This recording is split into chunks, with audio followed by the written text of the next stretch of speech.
Bismillahirrahmanirrahim. Assalamualaikum warahmatullahi wabarakatuh. Alhamdulillahirrahmanirrahim. Puji syukur kita panjatkan kehadirat Allah Subhanahu wa Ta'ala, karena pada kesempatan yang berbahagia ini kita masih diberikan nikmat kesehatan. Dan tak lupa kita kirimkan salam dan salawat kepada junjungan kita Nabiullah Muhammad SAW, Nabi yang membimbing manusia, membawa manusia dari alam kegelapan ke alam terang benderang. Sebelum saya memulai perkuliahan pada pertemuan ke-13 ini, saya ingin mengucapkan kepada teman-teman minal aizin wal faizin, mohon maaf lahir dan batin, mohon maaf atas segala kesalahan, baik yang sengaja maupun yang tidak sengaja, selama proses pembelajaran mata kuliah perancangan kontrak ini. Langsung saja untuk mempersingkat waktu, pada materi pertemuan 13 ini kita akan membahas mengenai berakhirnya kontrak. Pada pertemuan-pertemuan sebelumnya telah dipelajari mengenai syarat-syarat keabsahan suatu perjanjian, metode, proses, maupun klausul-klausul yang biasanya terdapat di dalam kontrak, seperti misalnya perbuatan melanggar hukum, uang prestasi, force major, dan terakhir kemarin di pertemuan 12 setelah kita pelajari mengenai pola penyelesaian sengketa kontrak. Nah, di pola penyelesaian sengketa kontrak kemarin kan sudah dibahas bahwa tidak selamanya dalam kontrak itu terjadi penyelesaian secara baik-baik, dalam artian bahwa kontrak itu berakhir dengan cara baik-baik seperti yang telah dicantumkan di dalam isi kontrak. Tidak jarang kita ketemukan di dalam suatu kontrak terjadi sengketa yang mungkin misalnya terjadi karena adanya uang prestasi. Namun itu akan kita bahas di sesi kali ini juga. Nah, terkait dengan berakhirnya kontrak, kenapa sih kontrak itu berakhir? Yang namanya kontrak itu dibuat dengan tujuan tertentu, dengan maksud tertentu, di mana terdapat dua orang atau lebih dengan maksud dan tujuan yang sama, mempunyai tujuan tertentu, melakukan suatu perjanjian atas dasar konsensus atau kesepakatan yang kemudian melahirkan kontrak. Nah, lahirnya kontrak itu adalah awal daripada terikatnya hubungan kontraktual para pihak. Dengan adanya kontrak tersebut, itu juga kemudian akan mengikat para pihak di dalamnya. Ikatan itu adalah berupa hubungan keperdataan. Karena kita belajar tentang hukum perdata, khususnya perencanaan kontrak, maka di sini hubungannya itu dibatasi sebagai hubungan kontraktual.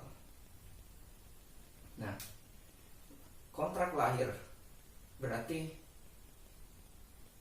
kontrak juga mempunyai jangka waktu. Kontrak tidak berlaku selamanya. Kontrak mempunyai masa berlaku atau mempunyai jangka waktu, yang kemudian menyebabkan bahwa suatu kontrak itu dapat berakhir. Akan tetapi bukan hanya jangka waktu yang membuat suatu kontrak bisa berakhir. Ada beberapa hal yang bisa membuat suatu kontrak itu berakhir. Yang pertama, yang menyebabkan kontrak itu berakhir, yaitu seperti yang dikatakan sebelumnya bahwa jangka waktu kontrak telah berakhir. Pada dasarnya hampir di semua kontrak itu sebaiknya dicantumkan mengenai jangka waktu kontrak tersebut. Durasi kontraknya berapa lama, kapan berakhirnya. Karena kan di kontrak itu biasanya dimulai pada tanggal sekian dibuat perjanjian. Nah, pada tanggal itulah dianggap sebagai lahirnya suatu perjanjian. Sedangkan tidak jarang kontrak yang tidak mencantumkan jangka waktunya kontrak, kapan berakhirnya. Misalnya dalam perjanjian sewa menyewa, kalau dalam perjanjian sewa menyewa sudah jelas, dalam perjanjian sewa menyewa itu kemungkinan besar dan harusnya mencantumkan mengenai jangka waktu.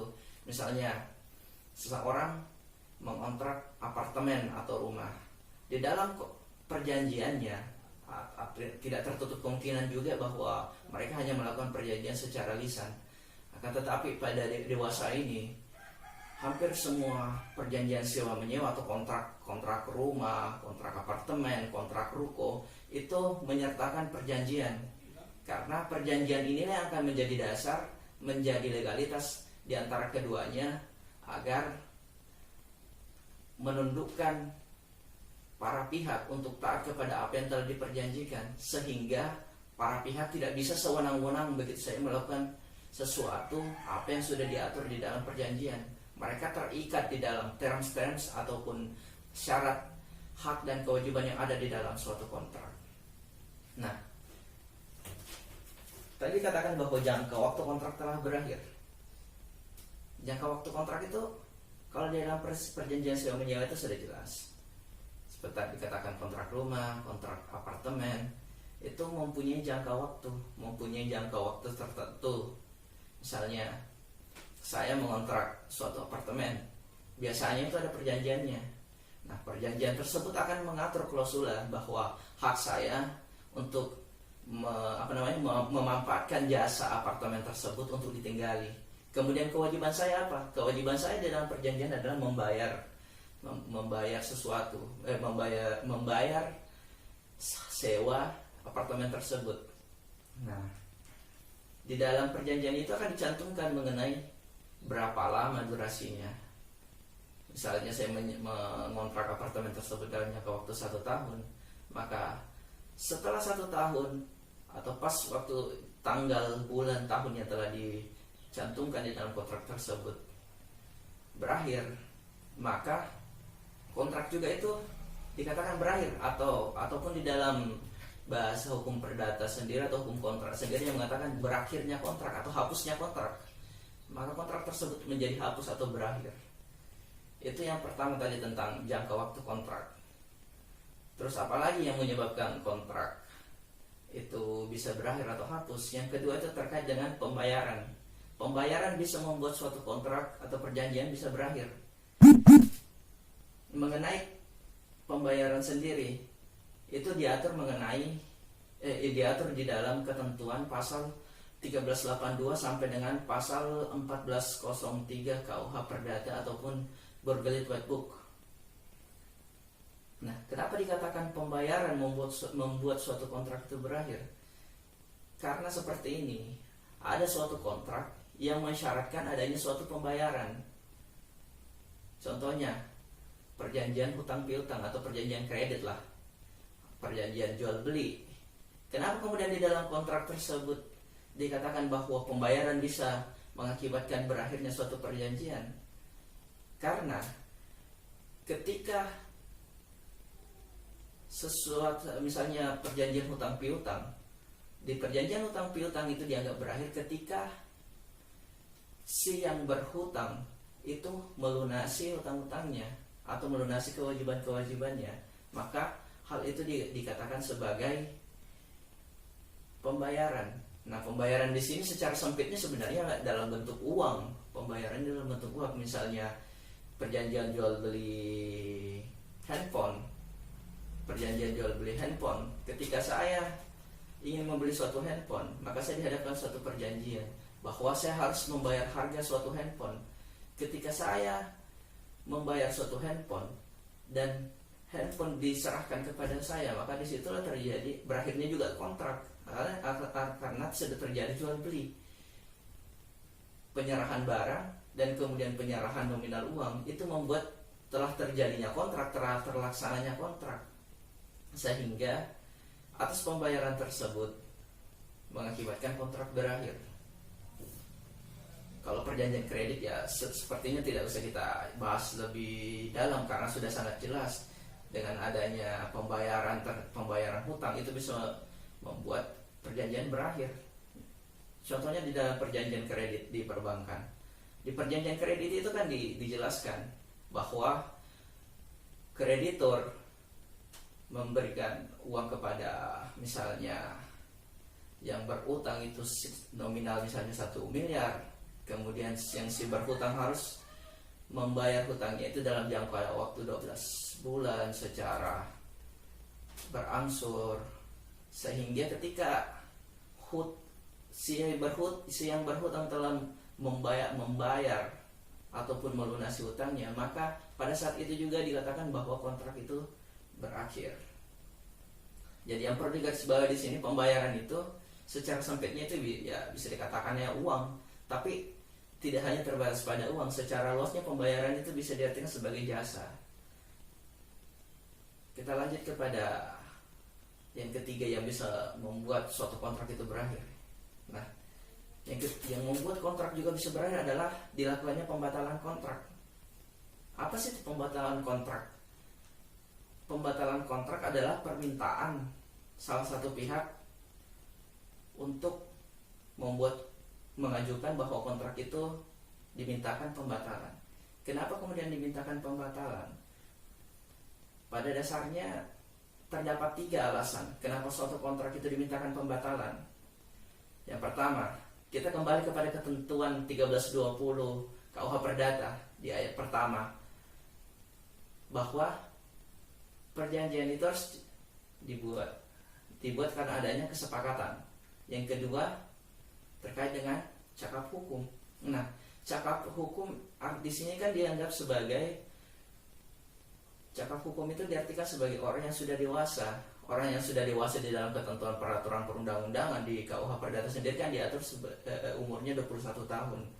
Nah, apabila suatu kontrak dibuat oleh orang yang belum berusia dewasa, ini kan kita terkait dengan usia 21 tahun. Nah, belum berusia 21 tahun kemudian melakukan sebuah kontrak, sehingga salah satu pihak yang merasa bahwa saya melakukan kontrak dengan orang yang belum berusia dewasa, meskipun pada dasarnya dia tidak dirugikan, dia bisa saja meminta pembatalan kontrak. Kenapa? Bahwa ini kan terkait dengan syarat subjektif dalam suatu kontrak. Syarat subjektif kan sudah jelas di situ. Syarat subjektif itu ya harus sepakat. Yang kedua itu harus cakap. Nah, pelanggaran atas pada syarat subjektif seperti yang telah kita pelajari sebelumnya, bahwa apabila seseorang membuat suatu kontrak dan tidak memenuhi unsur syarat subjektif, salah satunya saja, itu perjanjiannya bisa dibatalkan.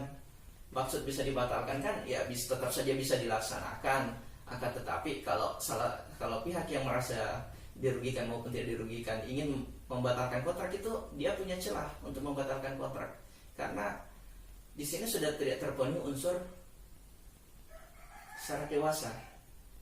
Nah, syarat yang kedua tidak mengindahkan yang menyebabkan suatu kontrak bisa dibatalkan atau dimintakan pembatalan kontrak, yaitu tentang tidak mengindahkan bentuk perjanjian. Bentuk perjanjian disyaratkan dalam undang-undang. Nah, apa sih maksud bentuk perjanjian? Sedangkan kan dipelajari sebelumnya bahwa terdapat asas kebebasan berkontrak. Asas kebebasan berkontrak yang membuat orang itu bebas melakukan perjanjian dengan siapa saja, bebas menentukan isinya apa, dan bebas menentukannya bentuknya seperti apa, dan sehingga kenapa sih kemudian dengan tidak mengindahkan bentuk perjanjian yang disyaratkan dalam undang-undang itu membuat suatu kontrak itu bisa dibatalkan? Karena ada bentuk-bentuk perjanjian atau bentuk kontrak yang disyaratkan untuk memenuhi suatu syarat formil ataupun bentuknya telah diatur bentuk baku di dalam suatu peraturan perundang-undangan. Contohnya apa? Contohnya akta hibah. Akta hibah itu harus bentuknya itu telah diatur dan dia harus dibuat oleh notaris. Sama juga halnya dengan selain akta hibah,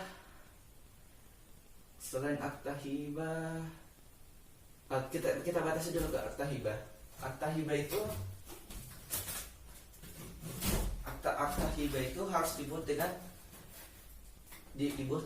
di hadapan notaris, karena memang peraturan perundang-undangan mengatur seperti itu. Nah, selain akta hibah juga tadi itu terdapat suatu akta yang harus dibuat dengan akta notaris.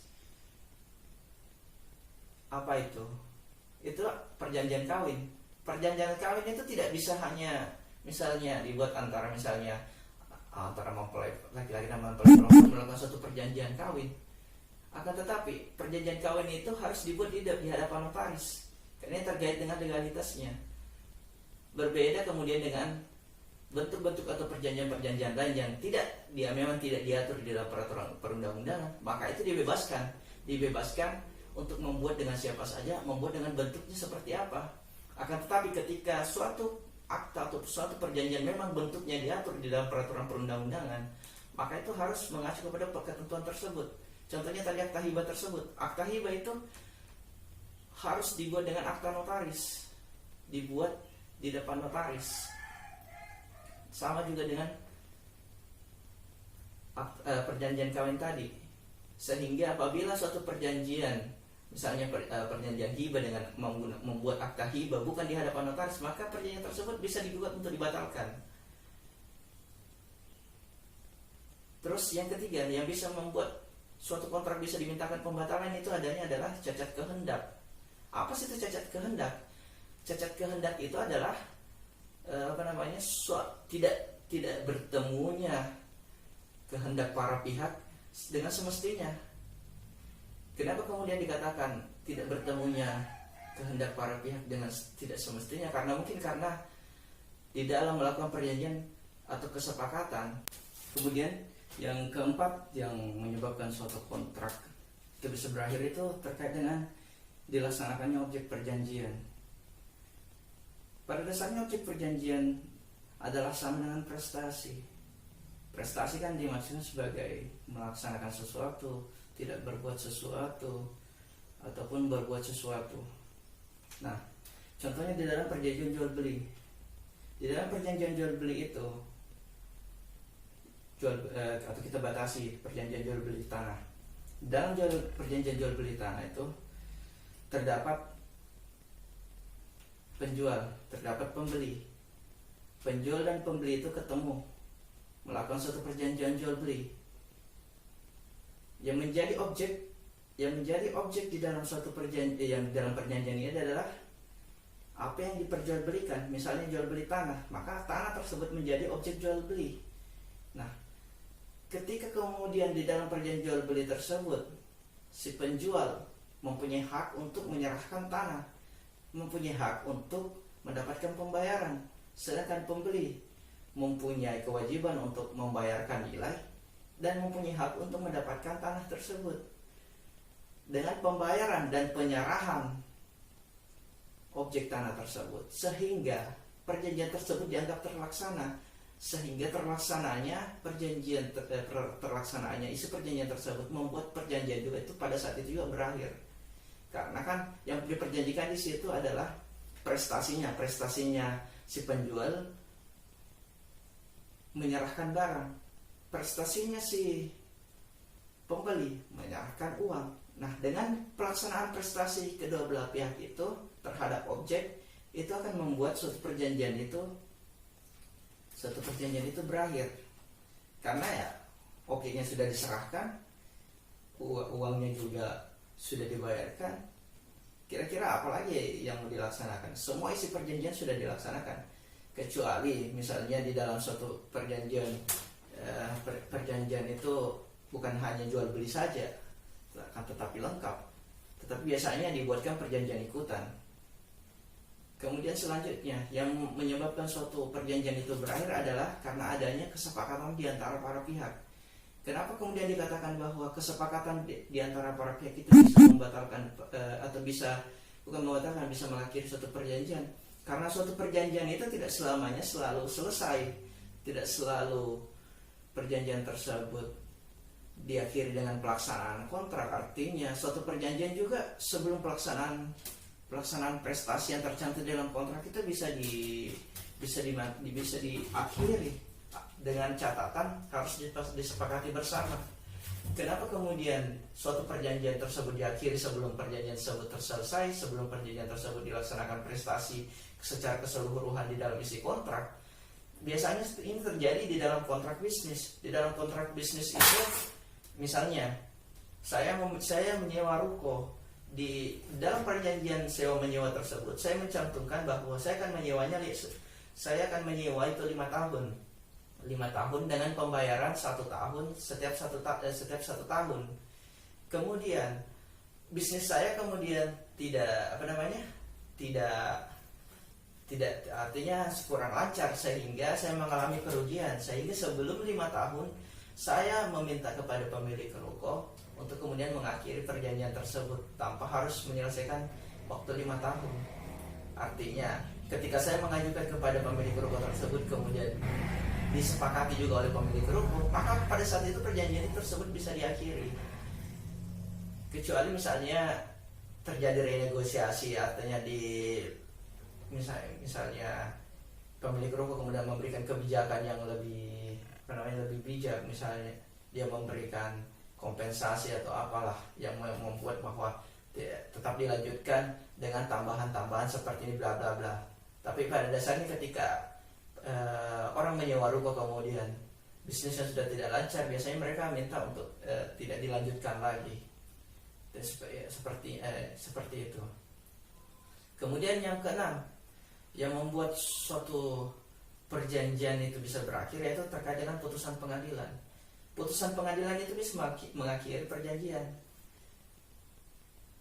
Putusan pengadilan ya pasti terkait dengan sengketa. Ketika terjadi suatu sengketa di dalam suatu kontrak, kan pada pertemuan sebelumnya telah diatur, telah dipelajari mengenai pola penyelesaian sengketa kontrak. Bisa melalui jalur non litigasi dan bisa melalui jalur litigasi.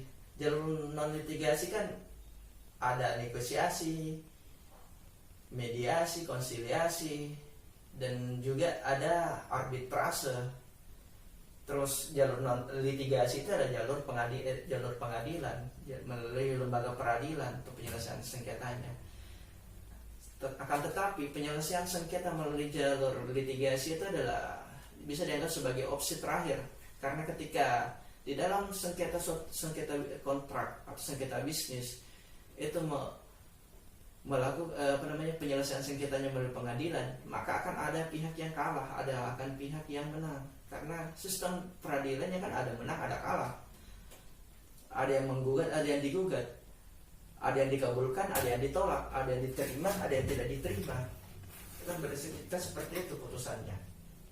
Sehingga pada kontrak bisnis lebih mengedepankan pola penyelesaian sengketa ya secara musyawarah ataupun setidak-tidaknya melalui arbitrase, karena pola penyelesaian sengketa melalui penyelesaian sengketa alternatif itu lebih kepada mengarah kepada win-win solution, mencari jalan tengah. Berbeda halnya ketika penyelesaian sengketa tersebut dilakukan dihadapkan pada ranah pengadilan, maka opsi penyelesaian sengketa seperti ini kasusnya sudah berat,